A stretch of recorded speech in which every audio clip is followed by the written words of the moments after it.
Greetings, everyone, and thank you for joining me.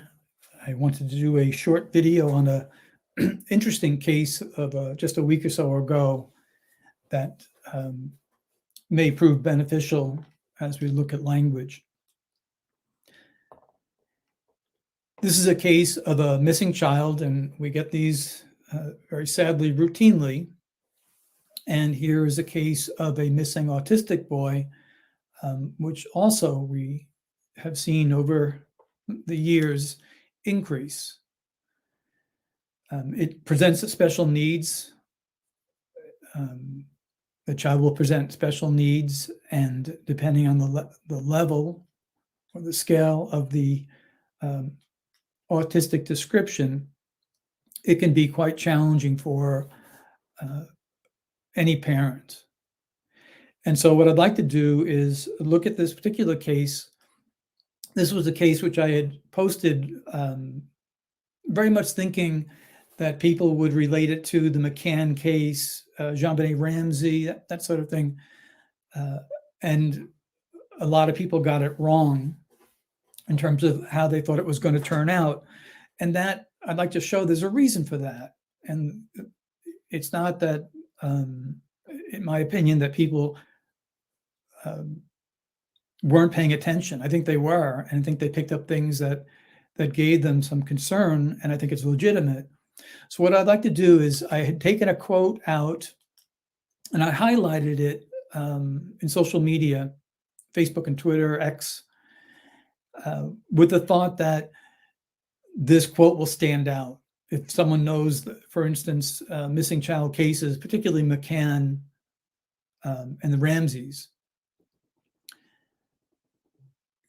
Casey Anthony, things like that, if they know those cases, they're going to pick up on this quote and why I'm taking it somewhat out of context. You know, it's heavily edited. Graciously, someone posted the full video after that, so I'd like to play that for all of you now. It's very short. I'd like to know if you're able to see this. And I am going to play it for you.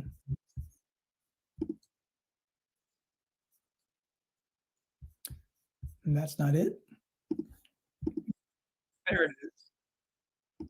Well, I was coming from my mom's house, and I just went down there for a split minute, and then it was probably about 3 to 5 minutes, and I came up here and I seen that the door was open, and I ran up in there, and he wasn't there, so I looked everywhere around in the house for him, and I didn't see him, and then came outside and I looked for him, and I didn't see him, and then I called my mama, and we looked, and we couldn't find him, and then we finally called 911, and that's where everything got started. He's 4, he's autistic, he's nonverbal.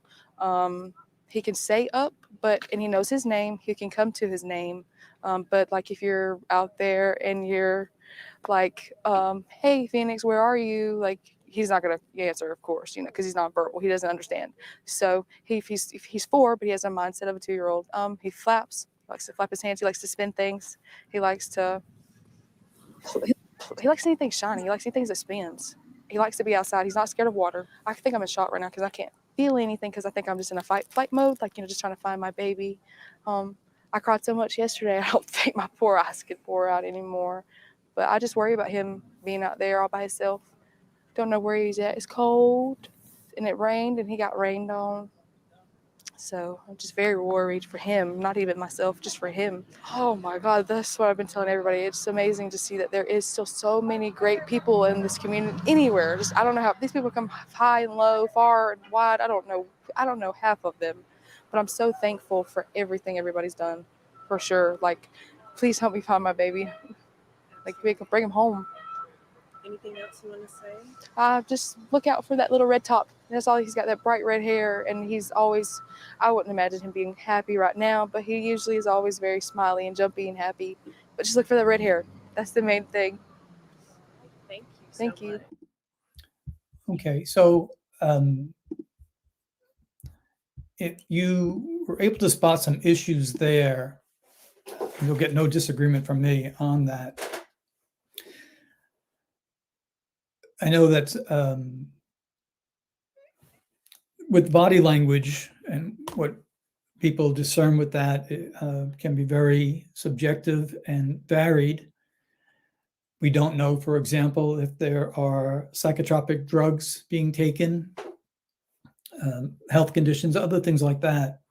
So what I do is I listen for the words that they choose. And there is one element that is always expected from a mother.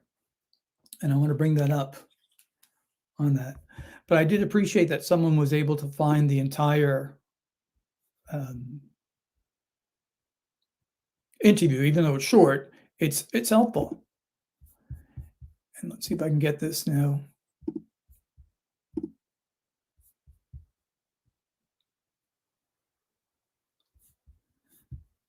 I'm in trouble getting it there.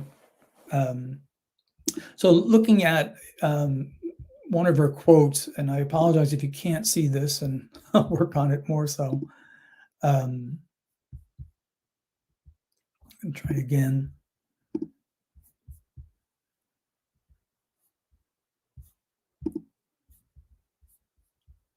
See if this works.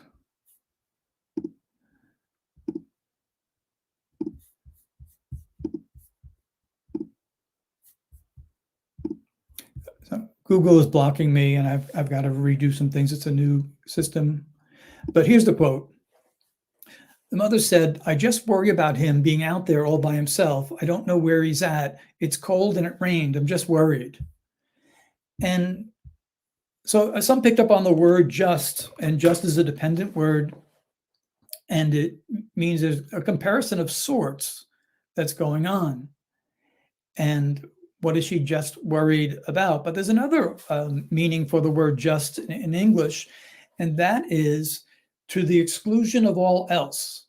So the comparison is everything else, including what some of the things that she said and showing concern for herself.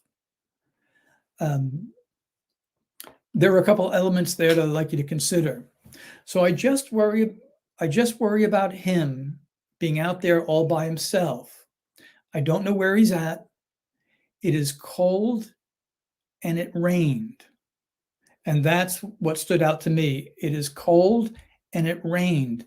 And what she did there in that one sentence was that she showed concern for what her child was experiencing at the moment. At the moment. That was in initial interviews missing from the McCanns, for example. And so, and I've said this before, so I apologize for the repetition of it, but it is a good reminder. When a parent doesn't have concern for what the child is experiencing in the moment or may be experiencing, they could be sociopathic. Just, or someone that mimics that type of demeanor because of drug abuse. And it's still rare. It's very rare. I know in social media, everybody's a narcissist and everyone's a psychopath and everyone's a sociopath. And it's not true in life. People can be selfish without being narcissists. We listen for those things, for that concern. And here's why. It's very basic. From a parent's point of view, and this is the norm, there's always outliers, but this is the norm. They take care of their child's needs. Some do a better job than others. Some are neglectful, and then the guilt compounds and they can get defensive with that. Some may have disabilities themselves that limit, and that's another rare exception. But when we're looking at a child with autism who I think was 4, and I think she said elsewhere that he had a mind of a 2-year-old and he was nonverbal. It's a really tough challenge for them. Everything we do as humans is based on communication. And she mentioned water, which was alarming, and it should be alarming because autistic children are often drawn to water for whatever reason. And I've heard some different theories on why that is, and I find them interesting, but it's always a concern that an autistic child will get too close to water, fall in, found it water. I think probably those of you that follow crime cases have seen this before, probably more than a few times. And so it's concerning. But there were also red flags in her language. But this concern for what her child was experiencing in the moment told me that she knows or believes or has hope that her child is alive. When a parent doesn't express concern, especially for a young child who is incapable of self-provision and self-protection, it tells us that if the person is not a sociopath, that child, in that mother or father's perception of reality, the child is beyond my help. The child is beyond my assistance. I can't do anything. It is a strong suggestion that the parent knows or believes that child is deceased. Now, we have the natural survival technique of denial that comes in parents. No, it's not true. It's not true. When you see a parent accept it very early on, you want to know things like, why do they believe or accept the child is beyond their help? And one of the things that can be actually helpful in media, and the few things that can be, is as media interviews them, they sometimes reveal severe circumstances where it's very difficult to imagine the child surviving. When that's not the case, the police have not revealed some horrific detail. We found a ton of blood. Even then, there's often denial. Mothers hold on the longest generally. When a mother, especially in an interview, I'm thinking of Kate McCann, when a mother doesn't show that most natural protective capacity for a child, we need to know why. So one of the objections is this. One of the objections is that, well, maybe she's traumatized. And that could be a possibility. And so what we look at in someone that's traumatized, truly traumatized, who has not processed anything, we listen for passivity in the language, and we listen for a lack of clarity and focus in the interview. If they have their bearings about them, if they have their wits about them in spite of a traumatic event taking place, then that's not the language of trauma coming through. That's the passivity is something that without training people pick up. Like, that person is out there, that person is, really gone, or someone that's heavily sedated, for example. But when they are lucid about different things going on, that's telling you, no, that's not the language of trauma. That's a person engaged. And so in those cases, that the engagement is there. Now, what this mother did was she spoke with a pretty good cadence going on there. And she did reflect back to herself, and I'm going to get to that in a minute. But she was concerned about the rain and the cold, and he was out there. So no matter what you may think of her as a mother, and I'm slow to say too much, given the tremendous difficulty of raising a child with that level of autism, she expressed concern in the moment for what that child was experiencing. And that is often missing in the description and the words of those with guilty knowledge. Guilty knowledge. And so, it's understandable that people would say, hey, I'm having trouble believing this mom, because here's one of the things that she did, and I'll take your questions, is she punctuated time within her statement. And then that video, if you go back and listen to it, she punctuated, minimized time. that's the language that we often see consistent with some form of neglect. Now, I know that autistic children, especially little boys, can be escape artists. I've heard it said over the years, we have a Houdini case. He disappeared. And it happens. Every parent can make a mistake. Every parent can get tired, fatigued, but especially those who have such a high needs child. So I believe that what people picked up in terms of the red flags, the defensive posturing, the concern for self, was mixed with concern for the child, probably due to immaturity and some level of neglect, where she may have been spoken to before. And it's one of the reasons in society it's just so important to maintain good family relationships. We eventually end up needing each other one way or another. So that's why I said in the beginning, I don't fault people for hearing some of the red flags because they were legitimate. A lot of times, police officers that are on patrol in certain areas where neglect exists, they sense it right away. Someone wasn't watching as they should have, that sort of thing.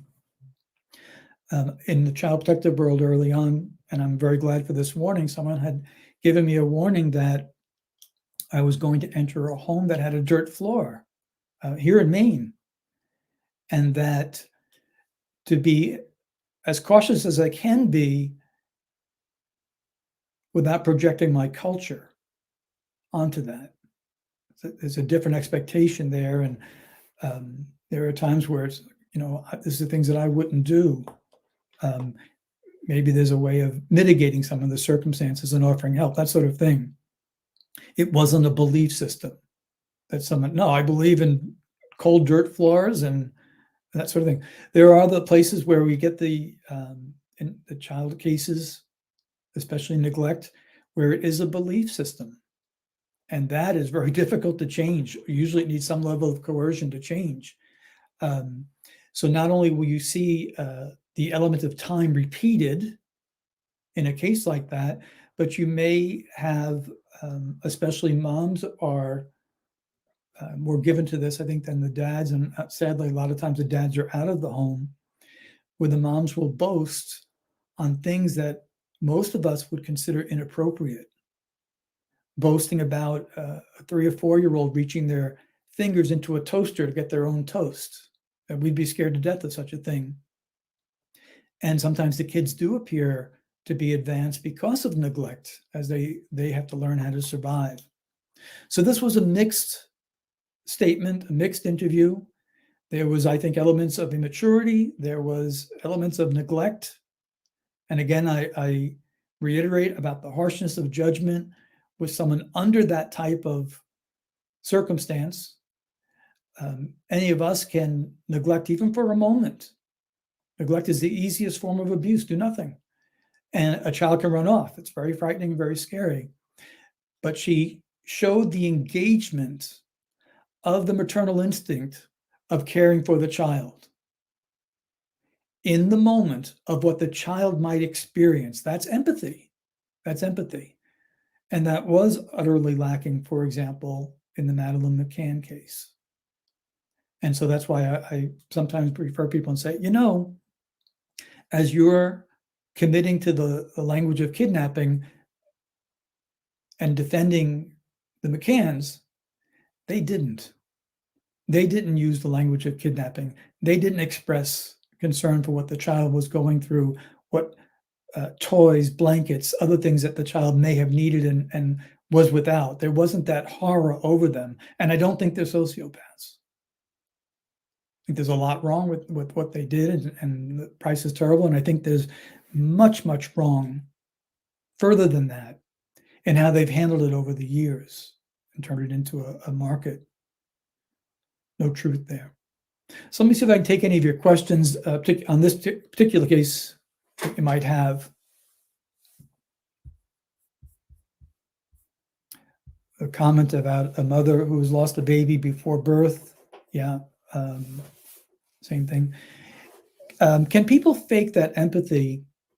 They can, and someone inevitably says, "Hey, could they study a video and get away with it?" The presence of mind is not there. This is an extreme case where a child is missing, even in a guilty party. It's an extreme case. When there is no empathy for the child, major red flag, and then you see a lot of emphasis upon self. Very likely they're guiding you and telling you the truth. They're the ones that need help. They're the ones that need protection, not the child. So, people do fake empathy, but generally in this type of context, this type of excited utterance in legalese, we don't see it. We see instincts raw and out there.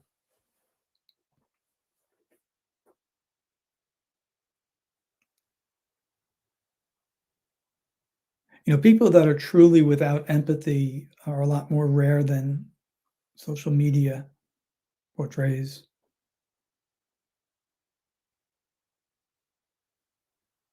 We had a case that we reviewed as a team for a child that had died in water. And the mother's language was full of red flags. But the red flags all came together as neglect, chronic neglect. Not only chronic neglect, cultural neglect, living near a lot of other people who did the same thing. The parents all did the same thing, and the kids ran away and out and about unsupervised. Often it was a normal thing for their life. And so as she went through time in her language, it became very evident that this was a case of neglect and not murder.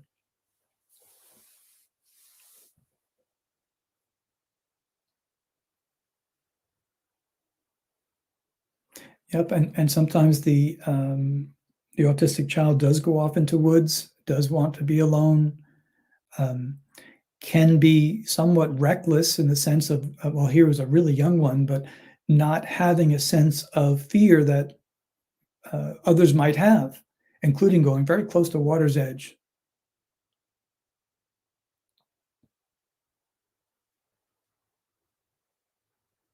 So the question is because we have more social media, or they might know and express concern for warmth and food, et cetera. Yes, in a sense, but I don't think we're going to see that in these type of settings. Instinct is very powerful, very powerful. And if someone has processed their child's death, they've had time to think about it and process it, they will start running their mouths and try to sound like a concerned parent, but you'll see the hit or miss often with the empathy for the child. So, I'm always a little hesitant with the trends that take place on social media, where I'm looking at someone, I can tell they're a sociopath, that type of things. I consider that voodoo more than anything, kind of silly nonsense.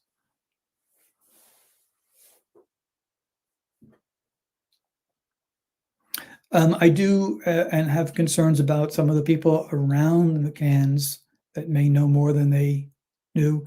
And I'd like you to also, that one of the ways you do this is not only to accept human nature with our instincts, but also to consider, we had a case of a baby Ayla here in Maine that went missing, and the father indicated deception everywhere, including a polygraph and all that. And as I listened to his sister and his girlfriend, there's more deception there. His mother, deception.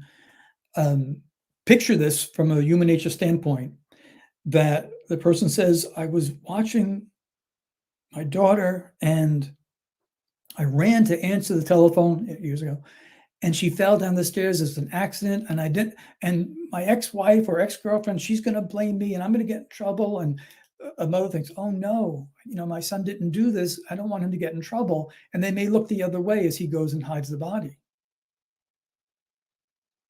It doesn't make it right.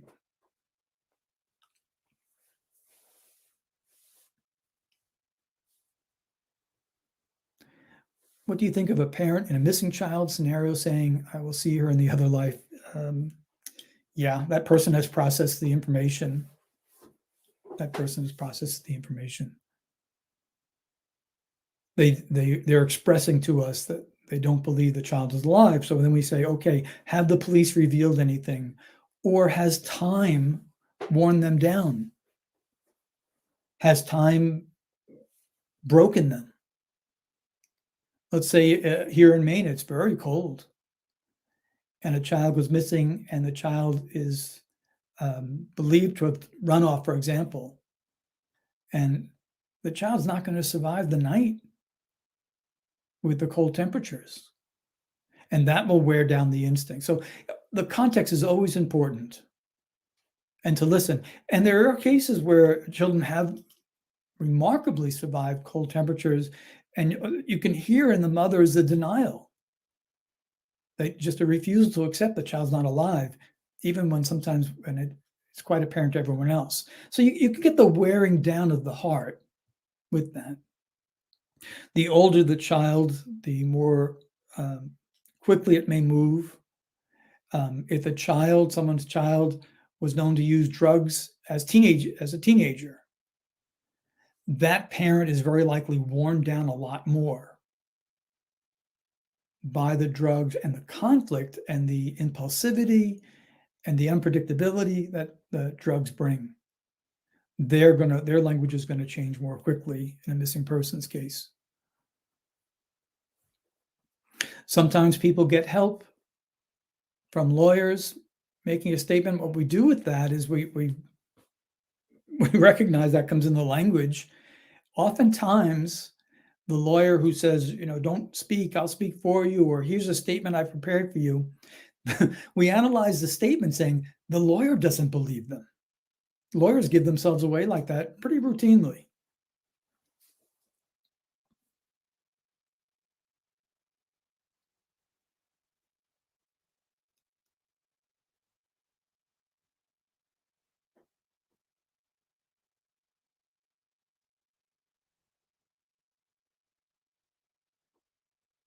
Any other questions on this case? What I'm highlighting in summation is that the instinct is very powerful. And in spite of different things that you heard from that mother that are concerning, the instinct of care and protection for him was there. That's why I said, no, at that point, she does not believe the child is dead or beyond her help. She's showing appropriate concern for the child, going for it.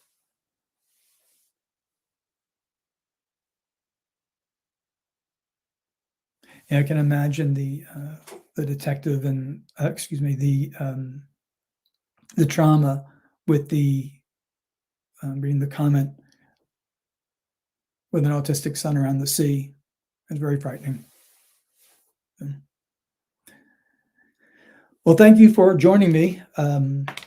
I hope to do another video fairly shortly. I'm going to be covering a little bit of Ian Bailey and the murder of Sophie back in the late 90s in Ireland. Some of you know that Ian just died this past week. And the reason I haven't done anything yet is because we have a team that's been working on it, and I've been privileged to be part of the team of professionals from around the world. So even looking at his language, he was from Manchester, and some of the expressions used and the culture in Ireland, people there, but they've also been working with the family. And one of the things that they're doing is they're not going to put anything out that the family does not want at this point, and they're still hoping for justice. So what I'm going to do is take a snapshot with their permission, of course, and do a short video on that with the question is this an embedded admission or not? It's a little bit tricky, but it's a chance for a good lesson of maybe some of the insight that we get from some of these cases. Thanks everyone for joining me, and hopefully we'll see you again.